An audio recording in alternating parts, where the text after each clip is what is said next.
बहुत सुंदर गीतटे रेकर्डिंग होती है। गीत को लिखिं रघुनाथ भाई, गीत गाई लेडे भाई। मुझे डुएट कर आशा कर गीतटी आप भल लगे। गीतटी रिलीज हम एसके प्रोडक्शन रे।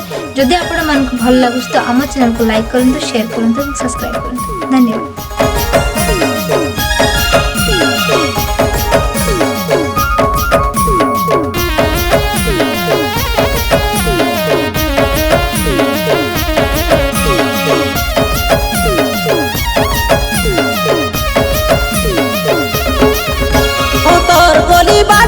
जेबे जेबे आईबी से प्यार वाला फीलिंग डेली डेली पाईबी। ओ तोर गोली बाटे जेबे जेबे आईबी से प्यार वाला फीलिंग डेली डेली पाईबी। हेला रे हेला मोके लव लव लव, हेला रे हेला मोके लव लव लव। तोके प्यार हेला के भी, तोके लव हेला के भी, तेरे टाइम पास करता जाने जाते ने तू जाबे। ती आँखी मारी रसाई और जाले दबो फसाई, जाने काहे जाने नु ना चिमरा पड़ी रबे। तोके हटली प्यार हेला नी रे तोर कसम, हेला रे हेला मोके लव लव लव, हेला रे हेला मोके लव लव लव।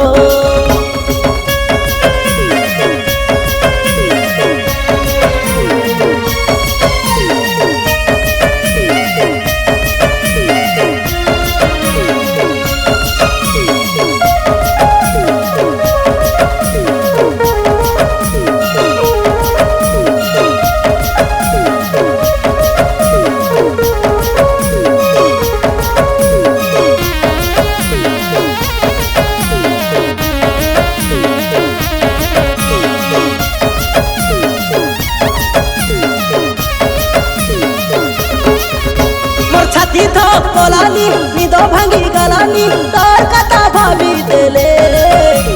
सते से केनु नारी निदो भांगे लगे रे, मोके भरोसा होए न रे।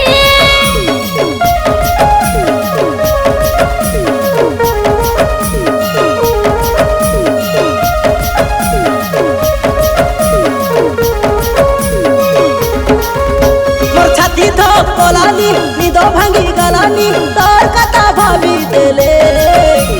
सते से केनु नारी निदो भांगे लगे रे, मोके भरोसा होए न रे। मोरे लीलो हेलानी रे तोर कसम, हेला रे हेला मोके लव लव लव, हेला रे हेला मोके लव लव लव।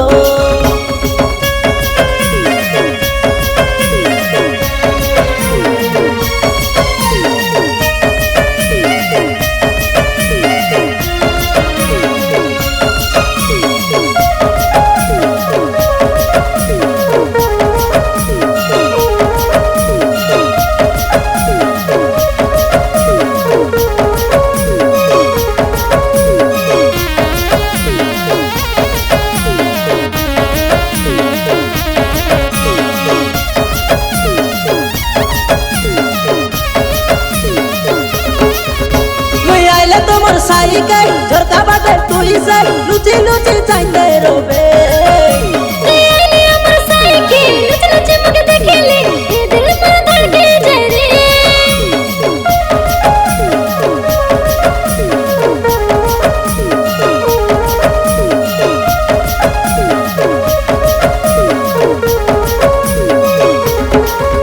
कोई आइले तोमर साई के झरका बाटे तुई से लुची लुची चाइते रोबे। ते आईली अमर साई के लुच लुच मगे देखेले, ये दिल पर धड़के जाए रे। मुझे सोचा प्यार हेला नी रे तोर कसम, हेला रे हेला मोके लव लव लव, हेला रे हेला मोके लव लव लव। हाँ तोर गोली बाटे तुई जेबे जेबे आईबी से प्यार वाला फीलिंग डेली डेली पाईबी। हाँ तोर गोली बाटे तुई जेबे जेबे आईबी से प्यार वाला फीलिंग डेली डेली पाईबी। हेला रे हेला मोके लव लव लव, हेला रे हेला मोके लव लव लव। तोके प्यार हेला के भी, तोके लव हेला के भी, तेरे टाइम पास करता जाने जाते ने तू जाबे। ती आँखी मारी रसाई और जाले दबो फसाई, जाने काहे जाने नु ना चिमरा पड़ी रबे। तोके हटली प्यार हेला नी रे तोर कसम, हेला रे हेला मोके लव लव लव, हेला रे हेला मोके लव लव लव।